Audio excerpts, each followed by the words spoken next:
Alright, so welcome back to day 13. And again, this is hopefully my last day before my material arrives. It's supposed to come in tomorrow. Got an email confirming that it could come between 8 a.m. and 8 p.m. tomorrow. So maybe tomorrow, we will see. So I'm going to try to finish the last couple projects here. I got the rest of materials I need to finish my plumbing, to get that tied in, to shoot my pipe over. That way I can go ahead and put the subfloor in this and have this done and ready to go. And we'll see what else I can get to today before I run out of time. But hopefully tomorrow, it's a big day. I can start framing as long as the material doesn't get here at the 8 p.m. time frame, but we shall see. Well, since day 12 was a really short and really just put up joist day, I'm just going to throw it in here real quick. What I did, basically all I did is put all the hangers up, cut my joists down to size, and slapped them in. Didn't have much time to work, so I just got it done real quick, but just to get you caught up, day 12 was really just a quick, simple, nothing day. But back to day 13. So all I'm doing here is I'm taking these 4x8 sheet of 2-inch foam and I'm just cutting them down to 16 inches on center for the boards here, which is technically 14.5 inches. So basically I cut one at 14.5, and the next one I cut at 14 9/16. So it makes it just a hair tighter, and it really just solidifies these joists, and it fits in there just perfect. You kind of have to bang them in there a little bit, but it makes a super tight fit and keeps those joists nice and straight. So I don't have to put any bracing in between here. This is very rigid foam. It's meant to go underneath concrete. It's meant to not be compressible or anything like that, so it works really great. And especially for this situation, it's mildew resistant and all that fun stuff.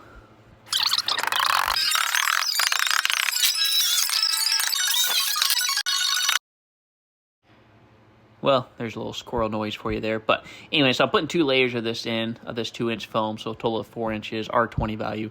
And then I'm putting down some spray foam, sealing everything off, and then just finishing up putting the subfloor in. Same thing, a Vantex subfloor, super easy to put in, marked out, dummy proof, nothing to it.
The gutters on the house. Not a big deal though.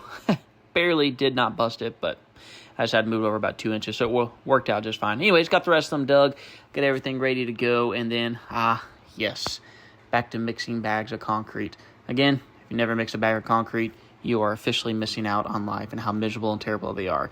But it is rewarding once you're done. Being sore for the next couple days. Good times.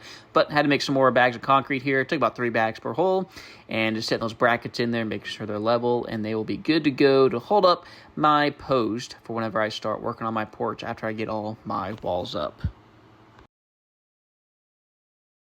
All right, so we finished day 13 here, and as you can tell, I got my connection breezeway, whatever you want to call it here. Got that all insulated. Got it floor joist down, got the subfloor down, and I'm going to leave, or I'll eventually put some stairs here, right where I kind of tied in my plumbing there, and then I got my stairs going up actually into the house. Some nicely designed stairs there. And I was able to get my metal brackets in for my porch, front porch. It's basically gonna be a length to the house. It's gonna be 8 foot wide. We're in the south-ish, and so we need a southern porch. So we're gonna have that going there, and nice big porch there. And once I get my 6x6 longer ones, 20 footers, that's gonna be quite the adventurous thing to put in. But I'll have those going all the way up because I'll have a second floor deck as well.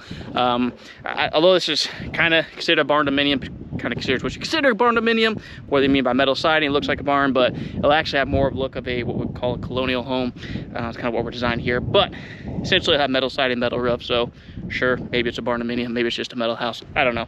But either way, they'll have a deck here coming into the main house, and then I'll have a deck on the second floor, which second floor is not here yet, but tomorrow could be the day that my materials arrive, so we shall see.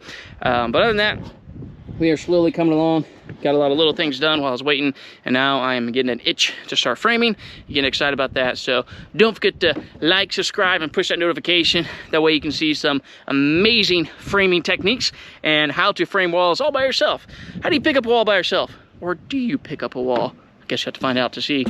Pretty interesting stuff.